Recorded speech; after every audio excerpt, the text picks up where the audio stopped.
Good evening. Welcome to the State of Business on Art Television with me, Tirantha Gunwardana. Let's take a look at today's headlines first.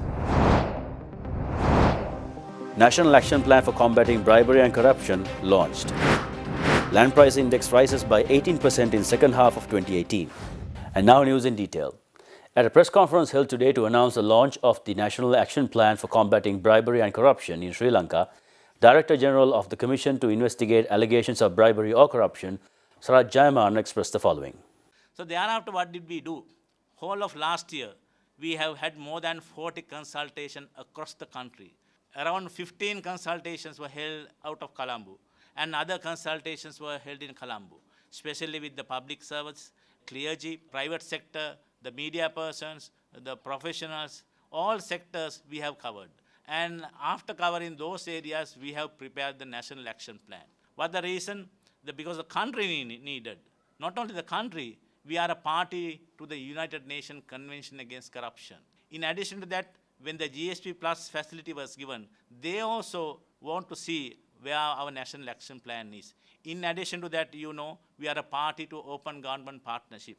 More than 70 countries have participated.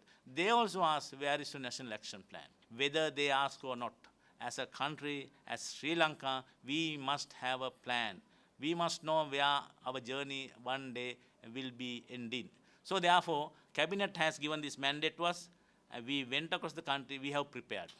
On the 6th of February, Cabinet of Ministers approved the National Action Plan. And on the 18th of March, we are going to launch. His Excellency, the President, would be the chief guest, and the Honorable Speaker, Honorable Leader of the Opposition, they will also take part, in addition to all the religious leaders, and 1,250 guests will also take part. Speaking further, Sarat Jayaman elaborated upon amendments to laws that will be done in the future. This National Action Plan has 4 components. First is the prevention.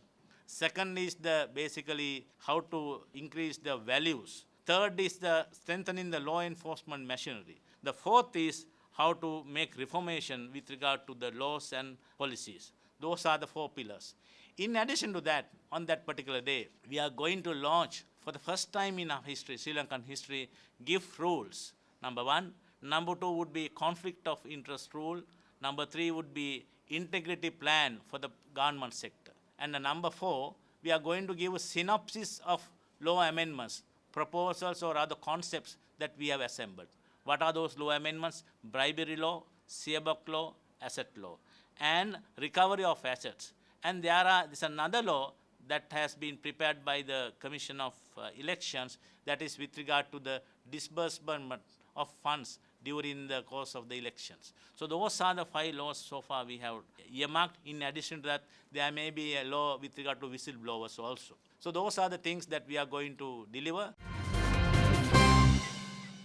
The land price index for the Colombo district compiled by the Central Bank of Sri Lanka reached 125.9 during the second half of 2018, recording an increase of 18% compared to the second half of 2017.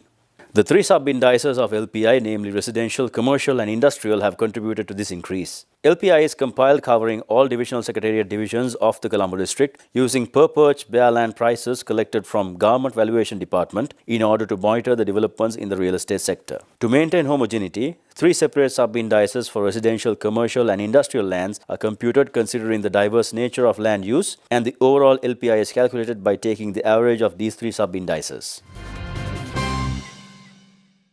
Foreign Minister Tilak Marapana reaffirmed Sri Lanka's commitment to advance and broaden the scope of bilateral engagement with Cyprus when he met the country's Minister of Foreign Affairs, Nikos Christodoulides, for discussions last week.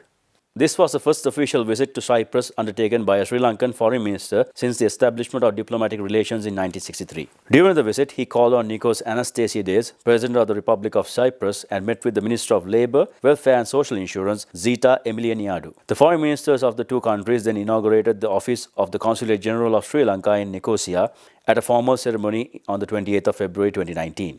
Discussions between the 2 ministers reviewed ongoing bilateral activities with a special focus on increasing cooperation in the labour, tourism, education and agriculture sectors, including SME development.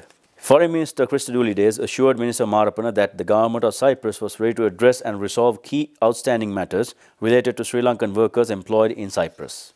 Both sides welcomed the proposal to convene political consultations in January 2020 to review progress in the agreed areas of enhanced cooperation. Reiterating Sri Lanka's support for the unity and territorial integrity of the Republic of Cyprus, the Sri Lankan Foreign Minister extended an invitation to Minister Christodoulides to visit Sri Lanka at the earliest opportunity. It's time for a short commercial break. Do stay tuned for more news after this.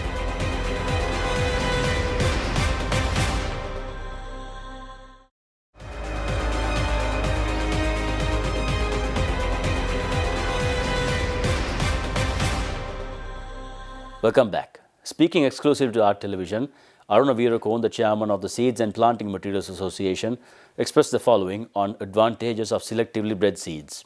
So in that selective breeding process, you are identifying the good qualities of both the parents. And then once you put them together, you get both those traits in one particular variety. So it can be in terms of yield, it can be in terms of disease resistance, and now it is basically climate change. We are focusing on climate change also to withstand drought conditions.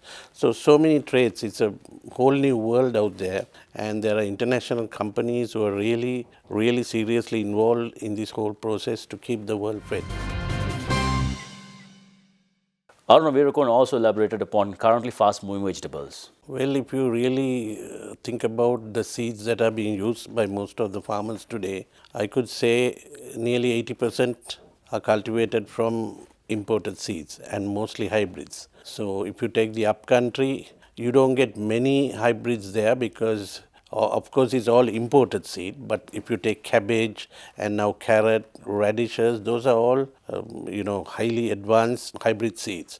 At the same time, you get the normal open pollinated seed also, but basically all are imported, which is concentrated in the upcountry like Nuorelia, Bandaravilla, and the tomatoes are almost all hybrid seeds. And then when you come to Kandy and then down below to Dambulla, Anuradhapura, that kind of area, and also the south, when in Sinhalese we call Mahiboga like Karavila and Lufa and all that is now basically converting to hybrid seeds. Even the Bandaka, okra, farmers are now clamoring for hybrid seed because of the high yield and the disease resistance, because there is a very common virus in Sri Lanka, yellow vein mosaic virus, which our local varieties does not have any resistance now. But these imported varieties are definitely because they are breeding for that particular disease, to resist that disease, which is, wipes out entire cultivations. So the hybrid seeds are catching on even in very popular vegetable like okra. Speaking further, Aruna Veerakone made the following statement regarding hybrid chili seeds.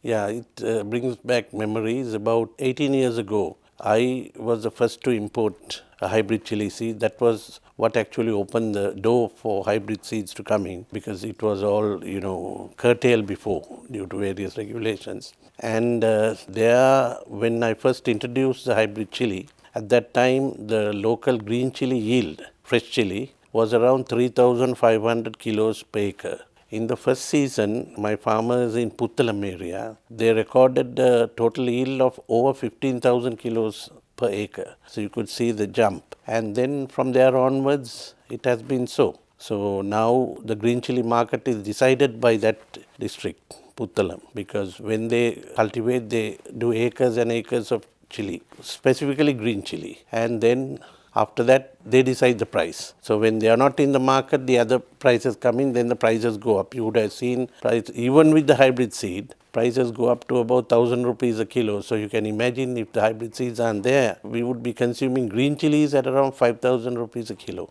That's the truth. It's time for another short commercial break. Do stay tuned for the Stock Watch after this.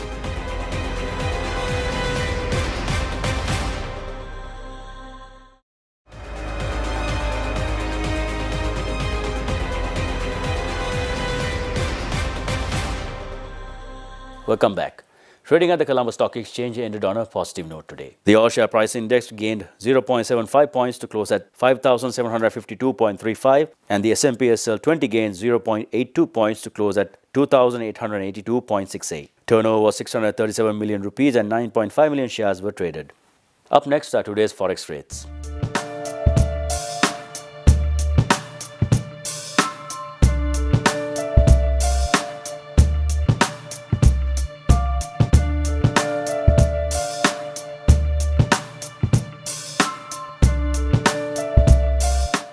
And that's all the news we have for you today. Do join us again tomorrow at the same time for more of the very latest. Until then, take care. Good night.